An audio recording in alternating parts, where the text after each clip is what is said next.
ఈరోజు టాపిక్ నిరాశ. సమస్య: అయ్యా, నేను ఎంత చదివినా నాకు అంతంత మాత్రంగానే ఫలితాలు వస్తున్నాయి. ఎన్నోసార్లు కష్టపడినా కానీ పెద్దగా ఫలితం రాలేదు. దానితో నాకు నిరాశ కలుగుతుంది. ఇక ఇంకోసారి ఎప్పుడైనా గట్టిగా ప్రయత్నం చేద్దాము అని అనిపించినా ప్రయత్నం చేస్తే మాత్రం వచ్చేది ఏముంది అని నిరాశ కలుగుతుంది. ఇలా అనుకొని నిరాశావాదిగా మారిపోతానని భయం వేస్తుంది. అలా అని ఆశావాదిని అయ్యే ప్రయత్నం చేస్తే మంచి ఫలితాన్ని ఆశించి అది రానప్పుడు వచ్చే నిరాశని తట్టుకోలేకపోతున్నాను. దయచేసి ఈ నా సమస్యకు సరి అయిన సొల్యూషన్ ఇవ్వండి. వివరణ: పిల్లలు, నిజానికి చాలామంది ఆశావాదం అంటే అంతా మంచే జరుగుతుంది అని అనుకోవడం అని అనుకుంటారు. కానీ నిజమేమిటో తెలుసా? ఆశావాదం అంటే ఏది జరిగినా మన మంచికే అని అనుకోవడం. ఈ చిన్న కిటుకు తెలియక చాలామంది మల్లగుల్లాలు పడుతున్నారు. పెద్దవాళ్ళెప్పుడూ చెప్తూ ఉంటారు, ఏదైనా పని ప్రారంభించడానికి ముందు కీడెంచి మేలెంచాలి అని. కారణం ఏమిటంటే అప్పుడు మనం దుర్భరమైన పరిస్థితులను కూడా ముందే ఊహించడం వలన కష్టాన్ని, నష్టాన్ని ధైర్యంగా ఎదుర్కోవచ్చు. అలాగే ఒకసారి పని మొదలు పెట్టామంటే ఇక ఏం జరిగినా అన్నీ మన మంచికే అన్న దృక్పథంతో ముందుకు సాగాలి. అప్పుడు అపజయాలను కూడా సోపానాలుగా మార్చుకుంటూ విజయపథంలో పయనించే సామర్థ్యం మనదవుతుంది. మీరు మొదటిసారి ప్రయత్నించినప్పుడు ఫలితం రాలేదు. రెండోసారి కఠోర శ్రమ చేశారు, అయినా ఫలితం రాలేదు అని మూడోసారికే నీరసం పొందారు. ఇది ఏమాత్రం సరైనది కాదు. ఒక్క అడుగు వెనక్కి పడినంత మాత్రాన మనమేమీ వెనకబడినట్టు కాదు.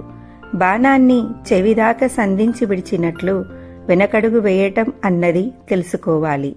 సింహం 2 అడుగులు వెనక్కి వేసి రెట్టింపు వేగంతో పరిగెత్తుకొచ్చి దాని లక్ష్యాన్ని పట్టుకుంటుంది. కొన్నిసార్లు కేవలం కఠోర పరిశ్రమ మనకు మంచి ఫలితాలను ఇవ్వదు. మనం సూక్ష్మంగా పరిశీలన చేయాలి. మనం ఏ అంశంలో వెనకబడి ఉన్నాం అని.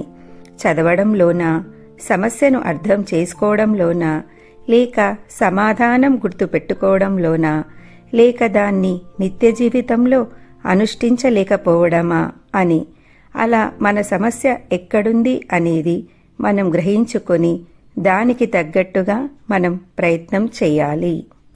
ఒకవేళ మీ వలన అది సాధ్యం కాకపోతే పెద్దల సహాయం తీసుకోవాలి.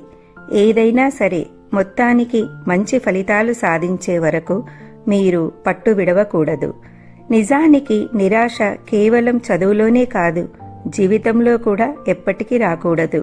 ఎందుకంటే అది ఒక మబ్బులా మీ కళ్ళను కమ్మేసి మీకు నిజాన్ని తెలియనివ్వకుండా చేస్తుంది. గుర్తుపెట్టుకోండి పిల్లలు, ఇప్పుడే కాదు, జీవితంలో ఎప్పుడైనా నిరాశని దరిచేర్చుకోకండి. మీ మనసులో నిరాశ జాడలు ఎక్కడైనా కనిపిస్తే వాటిని వెంటనే తుంచిపడేయండి.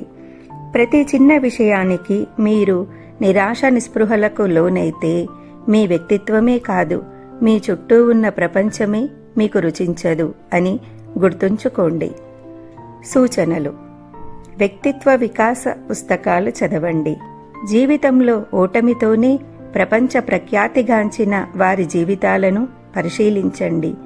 ఆశతో కాదు, ఆశయంతో బ్రతకడం నేర్చుకోండి. నిరాశ మీ శక్తిని తుత్తినియలు చేస్తుంది.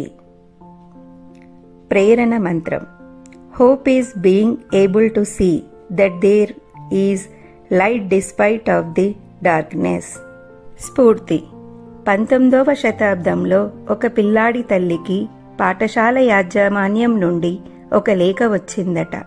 ఆ లేఖ సారాంశం ఏమనగా, మీ పిల్లవాడు మానసికంగా ఎదగలేదు. మేం చెప్పే పాఠాలు అతను అర్థం చేసుకునే పరిస్థితిలో లేడు. కాబట్టి మీ పిల్లవాడిని బడికి పంపకండి. ఎందుకంటే ఏ పాఠశాల మీ పిల్లవాడికి బోధన చేయలేదు. ఆ లేఖ చదివిన తల్లి కంటతడి పెడుతూ ఉంటే ఆ చిన్నపిల్లవాడు చాలా అమాయకంగా ఏమైందమ్మా అని అడిగాడు. ఆ తల్లి ఇలా చెప్పిందంట, నాయనా, నువ్వు గొప్ప విద్యార్థివట, నీకు బోధించే సామర్థ్యం ఆ స్కూల్ వాళ్ళ దగ్గర లేదట, అందుకు నిన్ను పాఠశాలకు పంపవద్దు అన్నారు అని. ఆమె తనకు తెలిసిన పాఠాలు ఇంట్లోనే బోధించడం ప్రారంభించింది. ఇంతకీ ఆ చిన్నపిల్లవాడు పెరిగి పెద్దయిన తరువాత ఏమయ్యాడో తెలుసా? ప్రపంచ ప్రఖ్యాత శాస్త్రవేత్త అయ్యాడు. అతనే థామస్ అల్వా ఎడిసన్. విద్యుత్ కాంతి కనుగొని కొన్ని దశాబ్దాలుగా కోట్ల మంది ప్రజల జీవితాన్ని, తద్వారా ప్రపంచాన్ని మార్చగలిగారు థామస్ అల్వా ఎడిసన్. ఇంకో గమ్మత్తైన విషయం ఏమిటంటే 1000 సార్లు ప్రయత్నించి విఫలమైన తర్వాత కానీ ఆయన బల్బును కనుగొనలేకపోయాడు. అయినా విఫల ప్రయత్నాల గురించి ఆయన తమాషాగా ఇలా చెప్పేవారట, నేను బల్బు 1000 మార్గాలలో ఎలా తయారు చేయలేనో కనుగొన్నాను అని. అంటే తన వైఫల్యాలను కూడా ఎంతో ఆశావాహ దృక్పథంతో సమర్థించుకున్నారు.